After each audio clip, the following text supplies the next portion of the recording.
透明の意味はですね、皆さんが参加できる政治のプラットフォームを作ると、参加できる政治を作ろうと、そういう意味で参政党という名前にいたしました。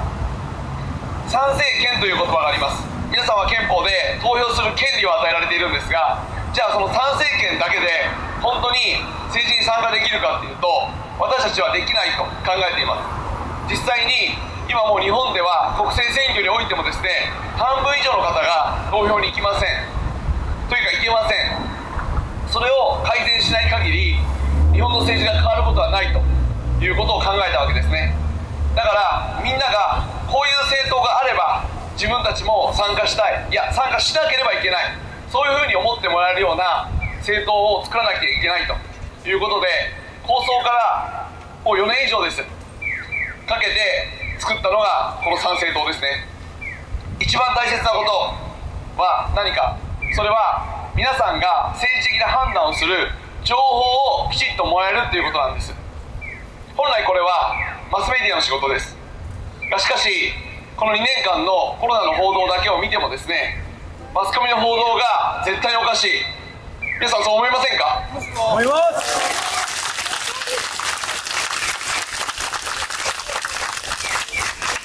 吉野さんなんかはもうね、医療関係者ですから、歯科医師さんですから、もうずっとおっしゃってた。私は専門家ではないけど、専門家でない私でもしっかりと話を聞けば分かるんですよ。そんなのお金稼ぎたい人がやりますか？逆でしょ。お金稼ぎたい人たちは言わなかったんじゃないんですか？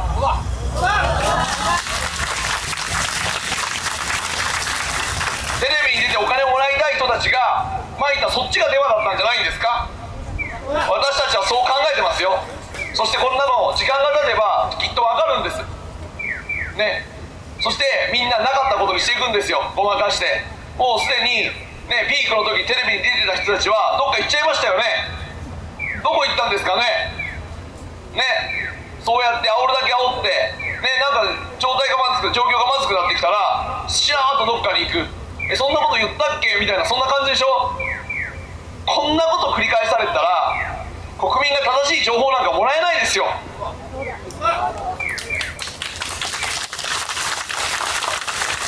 情報がちゃんとしてなければ判断が間違うんです。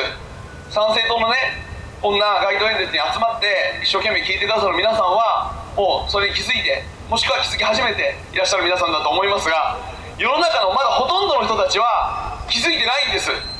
なぜか散々マスコミがヘビーローテーションで流した、今日もやってるからです。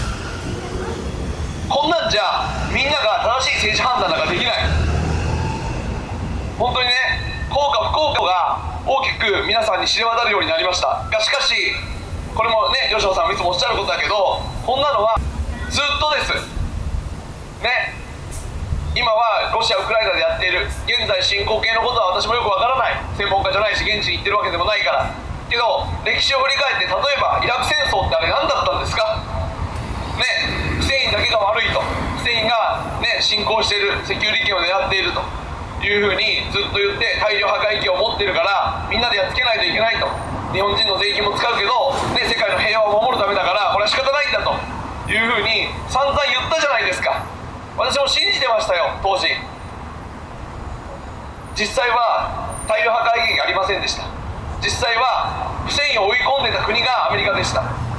そしてアメリカの高官の人たちがそれをゲロってるわけですよ。はい、白状してるわけですよ。ごめんなさい、ゲロってるって言うのはダメです。白状してるわけですよ。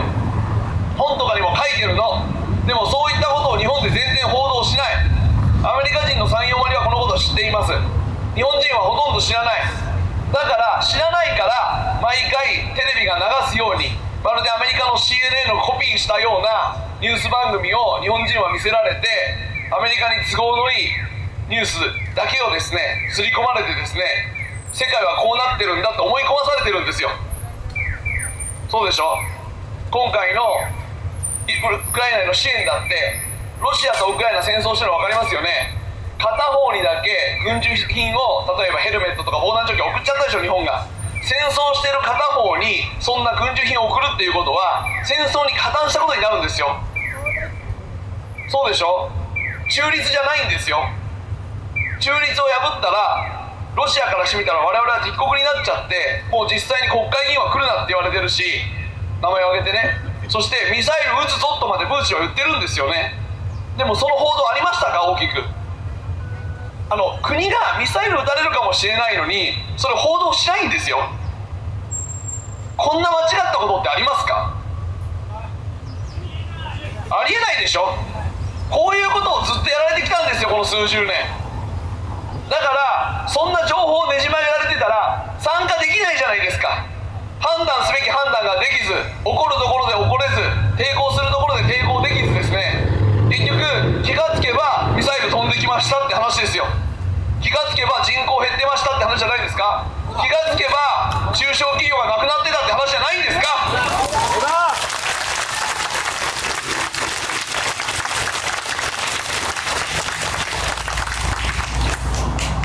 分かってる人たちは分かってたんですよ、今までも。でも言わなかったの、みんな大人のふりしてね。けどもうそんな時代じゃない。もうみんながちゃんとした情報をもらって一人一人がちゃんと判断すべきです。そして判断して、その判断に基づいて少なくとも選挙にぐらいは国民の9割ぐらいが行って自分の意思を示すべきなんですよね。アメリカやロシアとどう向き合うか、中国とどう対峙するか、それはもう我が事なんです。人のことじゃない、国会議員がやることじゃない、子供たちの未来のことだから、私たち大人政治人一人一人の責任なんです。それをきちっと考えて行使する、ね、そのために私たちは情報を皆さんにいろいろ投げる。私たちの情報を鵜呑みにする必要はない、ね、怪しいなと思うことがあっても結構。でも無視せずに聞いてください。テレビや新聞、政治家の言うこと以外のことも耳に入れてください。自分で YouTube で見たりとか、あと海外のニュースを翻訳してそういったことも調べましょうよ。でも一人で全部やるのは大変だから、私たちは皆さんから投票月1000円とかいただいて、その情報を分かりやすく毎日音声で皆さんに提供していきます。国政政党になったらもっと充実します。内容ももうそれ専用の党員を雇うから。そうでしょ。みんな忙しいんだから自分で全部調べられない。だからみんなの思いやお金を集めて、そしてそういうのをちゃんと調べてね、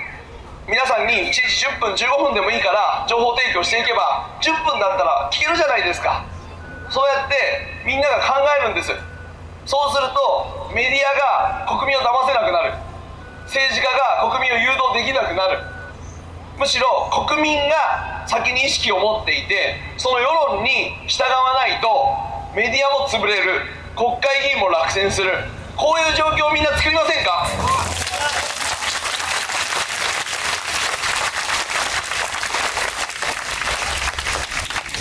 このやり方が暴力を使わない一番いいやり方です。私たちは戦争とか嫌です。権利も奪われるのも嫌です、ね、人を罵り合うのも嫌です。自分たちがちゃんと情報を持って団結して、そしてそういった民意で民主的な方法で日本を守りたいんですよ。それが参政党を作った目的です。それが私が15年政治に関わってきてやりたいことなんです。これが子どもたちの未来を守る一番確実で、そして平和的で、そして世界を金でコントロールしようと思っている連中が一番嫌がる方法なんです。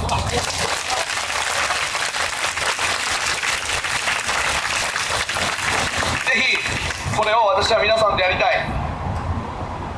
昨日秋田県の選挙区で立候補したいという方が現れました。秋田県だけ候補者いなかったんですね。その方が神奈川の方なんだけど、もうとにかく今日本ピンチだからどこでも行きますと、どこでも行くから私を使ってくださいというぐらいの勢いで来ていただいたので、秋田にお願いしまして、もう秋田県の支部の意向を聞いてる暇はないから、もう申し訳ないけども支部長の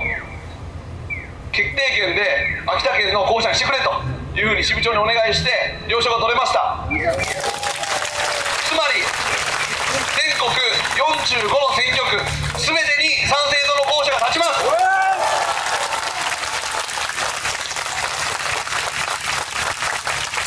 これで日本中どこにいても皆さんの気持ちを拾える、皆さんの思いの受け皿になれる。お金はないけどまだでも集まるはずだから、みんなでお金も出し合っていただいてそして候補者の方々には頑張っていただいて、とにかく今回の夏の参議院選挙で国民の民意を私たちは示したいと思います。今までとは全く違う政党ですよ。戦後こんな形で政党を作ったのはないんです。 N 国の立花さんがそれに近いことをやられたけども、でも NHK をぶっ潰すだけでは日本は変わらない。ぶっ潰してもらって結構だと思う。私たちは NHK さんがN 国さんがそういう法案を出そうとしたら参政党は協力します。はい。でもこういう形で本当に全国に組織を作って党員主導で選挙をやって、候補者もね本当に思いを持った人たちがね、皆さん見ていただきます。あとローレンスさんの話も聞いてもらいたいけど、ローレンスさんみたいな人が45人もいるんですよ、全国に。ほとんど皆さん政治経験はありません。学歴がそんなに高いわけでもないけど、本当に私たちみたいな人間が日本を変えないともう変わらないんじゃないかと、そういう期間を持って立ち上がってくださる方々が本当に真面目ですよ。今度の政見放送もやらせてもらうけれども、ふざけたことは一切言わない、悪目立ちしようとはしない、本当に一生懸命思いを伝える、そういう形で国民が戦後声を上げるのは今回が初めてだと私は思います。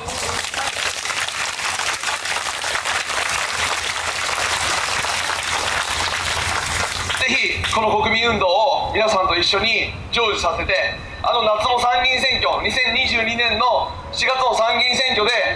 日本の方向が少し変わったよねと。あの時からね、全て良くなったわけじゃないかもしれないけど、あの時自分たちが動いたから、それで今こういう状況がなんとか保てているよねと、そういったことを10年後20年後言っていただけるように皆さんと一緒に頑張りたいと思います。前半私のスピーチは終わります。ありがとうございました。